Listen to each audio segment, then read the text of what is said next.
Hey everyone, in this video I want to talk about my latest invention, the garbage lifter. The whole idea for this started when I hurt my back snowblowing my yard a little too enthusiastically, and was unable to move anything weighing more than a cheeseburger without some kind of pain. That plus the ice hill in my driveway, my driveway kind of forms like a glacier, because it's all downhill. I don't have a nice picture of it, and it's already not winter anymore, because that's how long this damn project took. But basically you can't walk down it. It's impossible. It's just a sheet of ice on pavement. It's not fun. This meant that taking out my big 96-gallon trash bag was a bit of a daring stunt that was probably going to get me killed. Or worse. Anyway, simple solutions for simple problems. Could I have just left the can out on the street and then brought bags out to it on the ATV? Nah, that's too simple and too sane. Instead, I went looking online. In this one, you can see it grabs the handle and forms a trailer that you tow behind you with the ATV.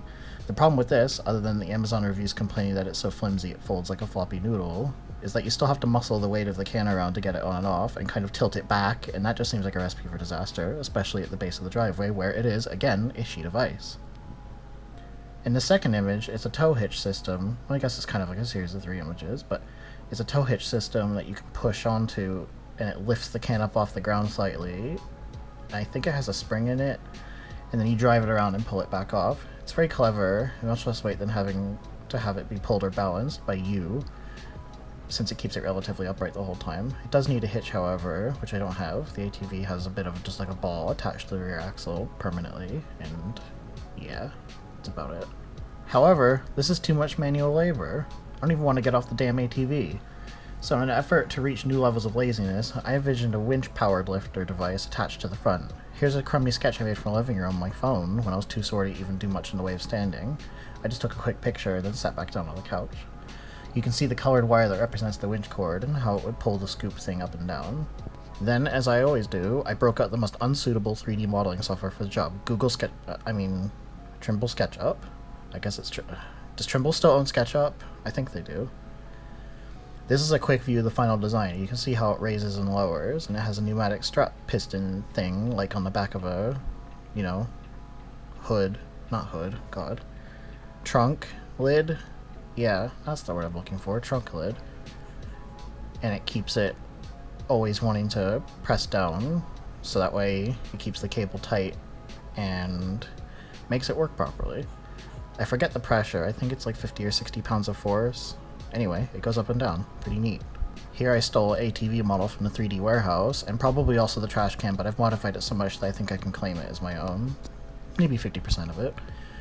I drag it onto the ATV because I'm too lazy to make the ATV drive forwards, sue me, and then start a lifting. You can see that the scoop grabs into the handle of the side of the trash can, thank God they put it there, and then that tooth on the bottom pushes against it and lifts it up. Nice and simple. And since it's in there so deep with so much overlap, it can't really fall off. Hopefully. In this cutaway view, you can see how it works. The U-shaped grabber scoops into the handle and then the tooth press against the side of the can, and lifts. That's simple. Then it puts it back down. Nice and slow, nice and steady. No problems. No problems at all. It's caught a little bit. See? On the ground. Nice and stable. And it fell over. Hopefully that's not a bad omen. Anyway, I'm sure it's fine. Let's get building.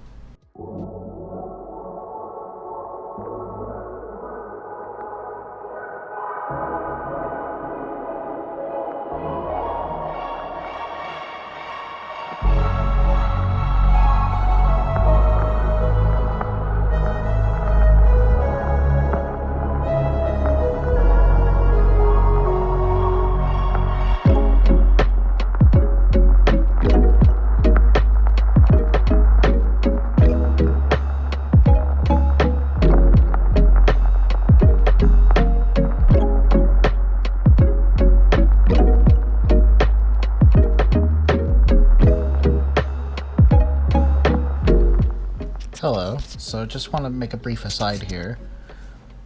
What I'm showing here on the screen is one of my more clever ideas, which I don't see people do too much. I have these 3D printed jigs, which you put the metal parts into. In this example, it's the axle for the pulleys. You put it into this 3D printed part, and it will hold it perfectly in place. Then what you do is you put it onto the part itself, and then it'll sort of hold it in place in such a nice way. It'll hold it in position perfectly so you can tack weld it. Now, you don't want to fully weld it with the plastic part on it because it will melt real bad, but if you just do a quick tack, it'll be okay. Then it won't melt. It's really that simple. I'm lazy. I want the 3D printer to do the precision for me, not me. I hate using magnets. It's much easier just to use the printed part. I do it quite often. Another trick is to put holes into the part that you want to weld so you can screw it into a 3D printed part to hold it all in place. Anyway, that's my Top Gear top tip for the moment. Let's carry on building.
around here is where I realized that having no angles cut into the little scoop in the front meant that you had to approach the trash can from directly head on, and it would actually dig little gouges and push it around instead of just grabbing onto it.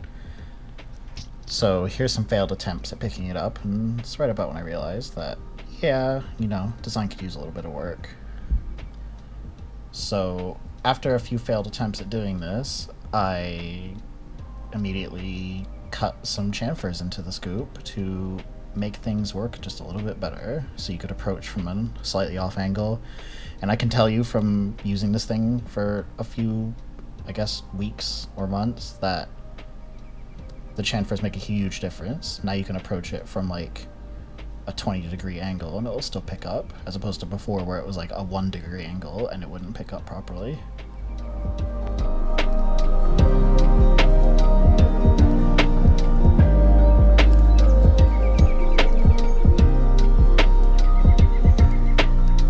Here's where I started to make a locking mechanism so I could put a pin through the little flange that I had just welded onto the top there, and then pin the thing in place so when the device wasn't in use, I'd be able to hold it in place so it wouldn't wiggle around. In practice, however, I found that I almost never use this, and I just leave it winched up to the top and ignore it. It doesn't really bounce around because of the tension that the pneumatic strut puts on it. Oh well, sometimes you put useless features on things.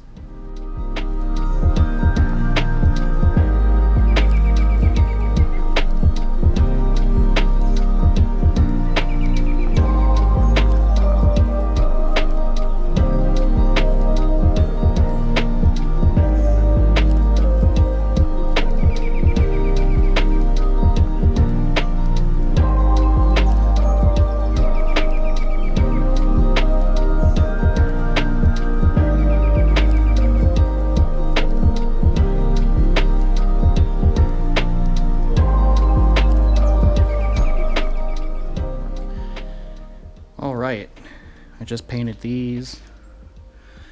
The paint's probably still a little bit wet. I hung it from the garage door hinges, which is good because it's near a very well ventilated space. It's bad because I can't shut the door, and it's gonna get dark soon, so I'll have to figure that one out. But they're all nice and painted. I added this little flange thing so it could, when you're attaching it, it could hook across the bumper here and then pivot into place so you could attach all the hose clamps on. Nice. Other than that, hopefully it won't rust. I'll just let the paint dry. I'll probably move these to hang from somewhere else. Maybe the track over there, I don't know.